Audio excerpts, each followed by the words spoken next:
morning. Yes, please do. Namaste. Namaste. Namaskar. Please take your seat. Thank you, sir. ये mister Sant Kumar. Yes, sir. Mister Sant Kumar, आप हिंदी में बात करना पसंद करेंगे? Yes, sir. संत कुमार, ये बताइए कि आप वैक्सीनेटेड हैं? Yes, sir. दोनों डोज ले चुके हैं? Yes, sir. किसी किस्म के कोई लक्षण तो नहीं है फिलहाल? Yes, sir. फिर आप प्लीज अपना मास्क हटा लीजिए। कंफर्टेबल हैं? Yes, sir. ठीक है संत कुमार, तो बिना अपना नाम दोहराए हुए, अपनी जाति, अपने धर्म, अपने संप्रदाय का कोई भी उल्लेख किए बिना अपना परिचय दीजिए। मैंने सर प्राथमिक स्कूल की परीक्षा अपने गांव से ही पूरा किया और मैट्रिक ज्ञान भारती पब्लिक स्कूल दरभंगा से पूरा किया और 2019 में मैंने अपना ग्रेजुएशन कंप्यूटर साइंस से पूरा किया। मेरे हॉबी कबड्डी खेलना और देखना है। आप कंप्यूटर साइंस ग्रेजुएट हैं? Yes, sir. कहाँ से? NIT Raipur sir. आप NIT रायपुर गए कंप्यूटर साइंस करने के लिए? Yes, sir. और ये आपने 2019 में पूरा कर लिया। Yes, sir. उसके बावजूद आपको कहीं नौकरी नहीं मिली। सर मैंने प्लेसमेंट के लिए बैठा ही नहीं सर। ऐसा आपने क्यों नहीं किया? फिर सर मुझे इधर सिविल सर्विस में आना था इसीलिए। आपने कंप्यूटर साइंस किया Yes, sir. और उसके बाद आप बाबू बनना चाहते थे, इसलिए आप प्लेसमेंट में नहीं गए, इंजीनियरिंग में नहीं गए और आप स्टेट की सर्विस में आकर लेवल 9, लेवल 7 की नौकरियों के लिए तैयार कोशिश कर रहे हैं। ये उलटबाजी क्यों? आपके मित्र आपसे 5 गुना सैलरी से शुरू करेंगे, 15 गुना सैलरी पे जाएंगे, आप उनसे कमतर मानते अपने आप को? नहीं सर, सैलरी की तो बातें थी बट और भी कुछ बातें थी जिसके कारण मैंने ये चूज किया था सर। यानी जैसे कि सर इधर था कि सर जो डाइवर्सिटी होती है, वर्क की डाइवर्सिटी, वो उधर नहीं थी, थोड़ा मोनोटोनस वर्क था। और आप सिविल सप्लाईज इंस्पेक्टर बनेंगे, क्या डाइवर्सिटी होगी? कभी गेहूं देखेंगे, कभी चावल देखेंगे, बट इसको डाइवर्सिटी कहते हैं। सर बट पब्लिक इंटरेक्शन रहता है जिसमें सर वो डाइवर्सिटी होती है। लेवल 7 की नौकरी आप समझ पा रहे हैं क्या है? सर सारी जिंदगी आप ग्रुप ए ऑफिसर बनने से पहले रिटायर हो जाएंगे। सर मैं कोशिश करूंगा फिर कि ऊपर वाली जिसमें डाइवर्सिटी ज़्यादा है उसमें आने के लिए सर। चलिए कोई बात नहीं, आपने इकोनॉमिक्स विषय लिया है, यस सर। साइंस का कोई विषय क्यों नहीं लिया? क्योंकि सर मैं साइंस पहले वैसे ही पढ़ चुका था और इकोनॉमिक्स इसमें सर GS पेपर के साथ भी वो हो रहा था, इसीलिए मैंने इकोनॉमिक्स को ही चुना। ओके, मुझे बताइए कि आज ही LIC का जो शेयर है उसकी लिस्टिंग हुई है, यस सर। पता है? सर लिस्टिंग हुई है। मालूम है ना क्या होती है लिस्टिंग? सर जब किसी भी उसके शेयर को बेचना रहता है पब्लिक में तो उनको पहले लिस्टिंग करवानी पड़ती है शेयर मार्केट में, ताकि वो तो दूसरे। फिर IPO क्या होता है? बेचना तो IPO में हो जाता है।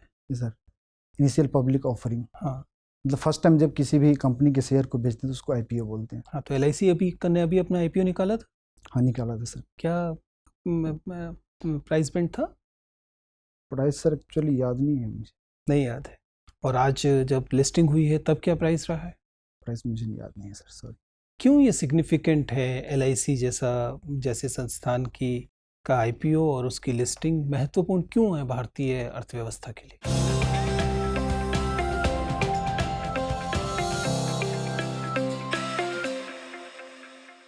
सर ये इंडिया की सबसे बड़ी इंश्योरेंस कंपनी है, तो लिस्टिंग करने से क्या होगी, इसमें ट्रांसपेरेंसी आएगी। ट्रांसपेरेंसी आने के साथ है क्या होगी, जो पब्लिक इसमें वो IPO खरीदेंगे उसे ट्रांसपेरेंसी आने और उसकी जो वर्किंग है, गवर्नेंस है, तो वो ज़्यादा अच्छे तरीके से होगी सर, तो इसीलिए इनकी लिस्टिंग। किसी कंपनी के लिस्टिंग होने से उसकी गवर्नेंस सुधरती है, ऐसा क्यों होता है? क्योंकि सर क्या होता है कि उस कंपनी की जो भी गवर्नेंस की जो रिपोर्ट होते हैं वो सेबी को सौंपना पड़ता है टाइम टू टाइम, और सेबी उसको इन्वेस्टिगेट करते हैं कि इनकी गवर्नेंस और जो भी मामले हैं वो कैसे चल रहे हैं। ये बताइए कि हाल फिलहाल में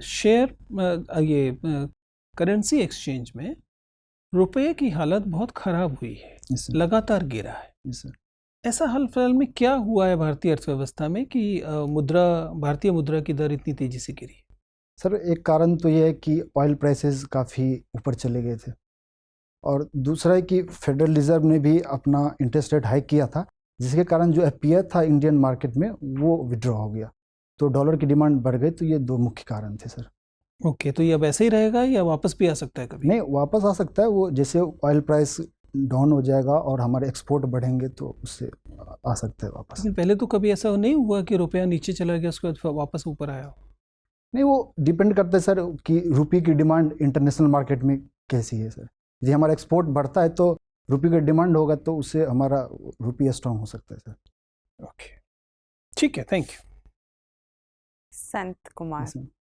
एक संत के क्या क्या कैरेक्टरिस्टिक्स होते हैं, क्या क्वालिटीज होती हैं एक संत में? वो आदमी जो शांत हो, उनको अपने मन पे काबू हो। क्या आपको लगता है आप में ये क्वालिटीज हैं? Yes ma'am. कोई एग्जाम्पल देके बताएं अपने जीवन से। जैसे कि मैं भी कुछ दिन पहले घर गया था, तो मेरा मन हो रहा था कि मैं घर पे रहूं, लेकिन मैं वहाँ रह नहीं पाया क्योंकि मुझे इस चीज़ की इंटरव्यू के लिए प्रिपरेशन करना था, तो इसलिए मुझे आना पड़ा। तो मैं वहाँ अपने मन पे काबू किया कि नहीं, घर पे नहीं रहना है, आना है, इसलिए। ठीक बात। बिहार गवर्नमेंट की महिलाओं को लेकर किन्हीं 2 स्कीम्स के नाम बताएं। इस महिलाओं के लिए जैसे साइकिल वितरण योजना है, पोशाक वितरण योजना है, और उन लोगों को इंटर करने पर 25,000 के स्कॉलरशिप दी जाती है, फिर ग्रेजुएशन करने 50,000 का रुपये दिए जाते हैं उनको।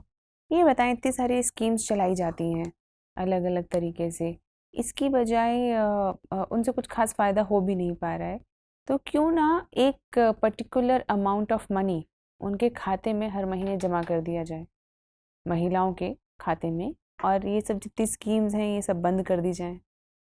फ़ायदे तो ज़रूर होते हैं स्कीम के, बट है कि एक ही बार हम दे देंगे या मंथली देते रहेंगे तो उनका जो इंसेंटिव है फॉरवर्ड वाला, वो ख़त्म हो जाएगा। हम एक सुनिश्चित टाइम के बाद देते हैं जिससे उनका इंसेंटिव बना रहता है और वो उसके तरफ वो आगे बढ़ते हैं। तो बार बार देने का फ़ायदा यही है। एक ही बार दे देंगे तो वो फिर उनको लेके फिर उनके पास कोई इंसेंटिव नहीं रहेगा कि अपने एजुकेशन या जिस भी सेक्टर में जो किया जाता है उनको वो फॉरवर्ड करें, इसीलिए। ठीक है। आपको बिहार का बजट तो आपने देखा होगा, यस मैम। क्या एक्सपेंडिचर था इस बार के बजट का? 2022 और 23 के लिए 6.18 लाख करोड़। और उसमें से कैपिटल रेवेन्यू एक्सपेंडिचर कितना था? Capital ma'am 18% approx 18%। Capital 18%। 18% approx. आपने पढ़ा है या आप गेस कर रहे हैं? मुझे याद नहीं आ रहा है, कहाँ पढ़ा था आपने ये बजट? ऑनलाइन ही पढ़ा था मैं। अच्छा, ठीक है। मेरा एक आपसे अंतिम सवाल है, बिहार में कोविड महामारी को किस तरीके से हैंडल किया गया, इस विषय में आपका क्या ओपिनियन है? हम जब फर्स्ट वेव आया था तो उस टाइम व्यवस्थाएं उतनी नहीं थी, तो जिसके कारण उनको हैंडल करने में समस्या हुई। बट दूसरे वेव में जो भी व्यवस्थाएं अच्छी नहीं थी उनको सुधार करने का कोशिश किया गया, और उनसे फिर दूसरे वेव में उतनी जो भी पहले वेव में हुआ था उसको सुधार करके उनको अच्छी तरह से हैंडल किया गया। सब कुछ अच्छे से किया गया और ये या कुछ कमियां रही? कुछ तो था, मतलब बिहार के उतने हेल्थ इंफ्रास्ट्रक्चर उतना स्ट्रांग नहीं है, तो उतनी अच्छे से तो नहीं, बट पहले वेव के रिस्पेक्ट में दूसरे वेव बहुत अच्छे से टैकल किया गया। ठीक है, धन्यवाद सर। संत, Yes. आपका नाम है संत, Yes, sir. तो अगर मैं ये कहूँ कि भारत और डाइवर्सिटी में आपका काफ़ी ज़्यादा रुझान है, तो भारत धर्म, राजनीति और अर्थव्यवस्था का एक अच्छा उदाहरण प्रस्तुत करता है। Yes, sir. कैसे आप इस स्टेटमेंट को देखते हैं? तो यदि हम चाणक्य को देखें तो उनका पॉलिटिक्स में काफ़ी अहम योगदान रहा है। महात्मा बुद्ध को देखें तो धर्म के साथ साथ ह्यूमैनिटी और एक टॉलरेंट सोसाइटी एस्टेब्लिश करने में काफ़ी उनका योगदान रहा है। तो इससे हम कह सकते हैं कि पॉलिटिक्स और टॉलरेंस और जो भी सोशल अर्थव्यवस्था कहाँ गई इन सब में? उसमें भी हम सर चाणक्य को ले सकते हैं। वर्तमान परिप्रेक्ष्य में देखें कि बिहार में जो कॉरिडोर्स हैं, रिलीजियस कॉरिडोर्स हैं, या हिंदुस्तान के और कई सारे पार्ट्स में कॉरिडोर्स हैं, वो कैसे अर्थव्यवस्था को प्रमोट करते हैं? सर ये टूरिज्म के थ्रू अर्थव्यवस्था में अपना कंट्रीब्यूशन देते हैं सर। जैसे कि कितने कॉरिडोर्स हैं या विजिटिंग साइट्स हैं इस सर्किट्स में आपके बिहार में? सर जैसे अभी भी प्रधानमंत्री मोदी जी ने बोला बिहार की मैं बात करूं तो बिहार में सर बोध गया है, राजगीर, कुछ नाम है जैसे बुद्धिस्ट बुद्धिस्ट इस तरीके से बताएं। बुद्धिस्ट सर्किट, बोध गया, राजगीर और बोध गया और राजगीर, ये दोनों। ठीक है। और सर सूफी सर्किट में सर ये बिहार शरीफ और पटना में मनेरी समथिंग लाइक सर नाम बस पूरे बिहार में 2 ही नहीं, और जगह? रामायण सर्किट है सर, दरभंगा, मधुबनी और अगर सूफी सर्किट में बात करें तो आपने सिर्फ 2 सीतामढ़ी ही जगहों का नाम लिया। सर, मनेर शरीफ, चलिए सासाराम भी है ठीक है, सर। कोई बात नहीं। संत मुझे बताएं कि आप तो अर्थ इकोनॉमिक्स आपका ऑप्शनल सब्जेक्ट है, अ, और छत्तीसगढ़ यानी रायपुर से आपने पढ़ाई भी की है, तो बिहार और छत्तीसगढ़ जी सर। दोनों इस आधार पर वहाँ से जो राज्य बने अलग अलग हुए, इस आधार पे ताकि प्रशासन व्यवस्था अच्छी हो पाए, उनकी अर्थव्यवस्था अच्छी हो पाए। तो यदि आप तुलना करें छत्तीसगढ़ की और बिहार की, किस राज्य को आप बेहतर मानते हैं? किसने अच्छी तरक्की की है? सर दोनों राज्यों की अपनी अपनी स्ट्रेंथ और वीकनेस है सर। अगर ठीक है, अगर सोशल पैरामीटर्स पे बात करें, ह्यूमन डेवलपमेंट इंडेक्स के आधार पर बात करें, तो छत्तीसगढ़ अच्छा कर पा रहा है या बिहार अच्छा कर पा रहा है? सर छत्तीसगढ़ का भी सर एग्जैक्ट मुझे डेटा नहीं पता है सर, बट उनका भी सर उतना अच्छा नहीं है ह्यूमन डेवलपमेंट। मुझे बताएं संत कि अभी हाल ही के दिनों में छत्तीसगढ़, राजस्थान और अन्य राज्यों ने ओल्ड पेंशन स्कीम लागू की है, वापस दोबारा से लेकर आने की बात उन्होंने कही है। कैसे ये जो न्यू पेंशन स्कीम है उससे बेहतर है? लोग इसकी क्यों डिमांड कर रहे हैं अधिक? सर एग्जैक्टली मुझे नहीं। कोई बात नहीं। आपने कहा कि आप डाइवर्सिटी पसंद करते हैं अपने व्यक्तित्व में भी और कार्यक्षेत्र में भी। मुझे बताएं कि अभी हाल ही में बिहार विधानसभा में चुनाव हुए, उसमें कितने विधायक हैं जो विमेन हैं, कितने विधायक हैं जो कि ट्रांसजेंडर हैं, एससी और ST, total strength? Sir women का पता 26 है सर। 26। अन्य जनसमूहों का प्रतिनिधित्व कितना है? अन्य ग्रुप का मुझे नहीं पता सर। तो किस तरीके की विविधता की उम्मीद करते हैं आप? कोई बात नहीं। मुझे ये बताएं कि आपका पड़ोसी राज्य उत्तर प्रदेश $1 ट्रिलियन इकोनॉमी का सपना देख सकता है, बिहार क्यों नहीं देख पा रहा है? सर यूपी का एक सबसे बड़ा है कि इनके दिल्ली से जो लगता हुआ एक शहर नोएडा है, तो वो उनके इकोनॉमी में बहुत ज़्यादा कंट्रीब्यूट करते आपके हैं। पास में लगता हुआ नेपाल है, आप उसका फ़ायदा उठाइए। ये सर, बट अभी इंफ्रास्ट्रक्चर और जो कनेक्टिविटी है उतनी स्ट्रांग नहीं है सर, और जो बॉर्डर मैनेजमेंट वहाँ पे जो हो रहा है उतना सही से तो नहीं। नेपाल और बिहार में जो इंटीग्रेटेड चेक पॉइंट्स हैं कितने हैं? सर विराटनगर में है। विराटनगर नेपाल में या इंडिया में सर। इंडिया में? किस जनपद में? विराट। कोई बात नहीं। ओके संत, आप एक एडमिनिस्ट्रेटर बनना चाहते हैं। मान लेते हैं कि आप डीएसपी हैं, Yes. और कल्पना कीजिए कि आप बिहार के किसी भी इलाके में जा रहे हैं, किसी स्कूल में हैं आप, और आप देखते हैं कि एक बच्चा जो है वो राष्ट्रगान गाने से मना करता है। छोटा बच्चा है, ऐसा भी नहीं कि उसको सजा दी जा सकती हो। और जब आप पता करने की कोशिश करते हैं तो वो कहता है कि इस कविता में मेरे राज्य का नाम तो है नहीं, इसमें तो पंजाब है, सिंध है, गुजरात है, महाराष्ट्र है, बिहार तो है नहीं, फिर मुझसे क्यों उम्मीद की जा रही है कि मैं इस कविता को गाऊं? तो मैं तो नहीं गाऊंगा। अब छोटा सा बच्चा है, ऐसा भी नहीं कि आप उसको सजा दे सकते हो, कानून सिखाएं कि नहीं नहीं आपको गाना ही है। क्या करेंगे ऐसी स्थिति? कैसे उसकी इस शंका का निवारण करेंगे कि एक ऐसी कविता जिसमें सभी राज्यों का नाम नहीं है, उसे सभी राज्यों को गाना चाहिए? सर उनको मैं बताऊंगा कि सर बिहार जो ध्यान है, रखिएगा, छठी सातवीं का बच्चा है, बड़े सिद्धांत देने से नहीं चलेगा। उनको मैं बोलूँगा कि जिन राज्यों का नाम नहीं है उनका भी है, क्योंकि ये भारत का राष्ट्रगान है, और ये जिनका जिनका नाम है उस राष्ट्रगान में और जिनका नहीं है, सबका एक ही समान महत्व है। और कैसे? छोटा बच्चा पूछ रहा है, सिंध पाकिस्तान में है, उसका नाम अपने कविता में डाल रखा है, मुझसे गवा रहे हैं, और बिहार, पटना, इतनी प्यारी प्यारी जगह उनके नाम नहीं है। क्या बोलेंगे उससे? मैं तो ये बोलूँगा कि सर कि जिनका भी नाम नहीं है उनका अपना इम्पोर्टेंस है ही, उसमें नाम है ही। बच्चे को समझाने के हिसाब से बताइए कुछ। बात तो उसकी जायज़ लग रही है, आपको नहीं लगती? अच्छा चलिए बच्चे छोड़ दीजिए, मुझे बताइए कि क्यों एक ऐसा राष्ट्रगान गाया जाना चाहिए जिसमें सिंध तक का नाम है और बहुत सारे कई राज्यों का नाम नहीं है? सर उनमें सर सॉन्ग में सर डाइवर्सिटी दिखाया गया है भारत का, जो डिफरेंट हमारे बाउंड्री लाई करते हैं, तो उसके अंदर तो हम आ ही जाते हैं। जैसे उत्तर पूर्व का क्या आता था उसमें? गा के देखना पड़ रहा है, इसका मतलब नहीं आता। चलिए कोई बात नहीं, दोबारा से सोच लीजिएगा, कोई दिक्कत की बात नहीं है। आपने ये भी लिखा है कि आपको कबड्डी खेलना पसंद है। Yes, sir. तो अभी जितने सारे राज्यों के नाम आपने मन मन में दोहराए हैं, उन सब में कबड्डी को क्या क्या कहा जाता है ये बताइए। सर डिफरेंट डिफरेंट राज्यों में से मध्य प्रदेश महाराष्ट्र में हुतुतु बोला जाता है गुड। सर, और बहुत सारे राज्यों में जो नॉर्थ के हैं उसमें तो सर कबड्डी ही बोला जाता है। अच्छा, और एक टुडुडू करके सर ये भी बोला जाता है। कहाँ पर? सर एग्जैक्टली याद नहीं कर पा रहा हूँ सर, बट ये टुडुडू भी बोला जाता है। ओके, कर्नाटक में, तमिलनाडु में क्या बोला जाता है? ये साउथ वाले स्टेट में टुडुडू बोला जाता है। अच्छा, और कोई नया और नाम भी है किसी इलाके में? सर मुझे सर इतनी नहीं याद है ये। ठीक है, कोई बात नहीं संत, आपसे बात करके अच्छा लगा। आपका इंटरव्यू समाप्त होता है, आप जा सकते हैं। Thank you.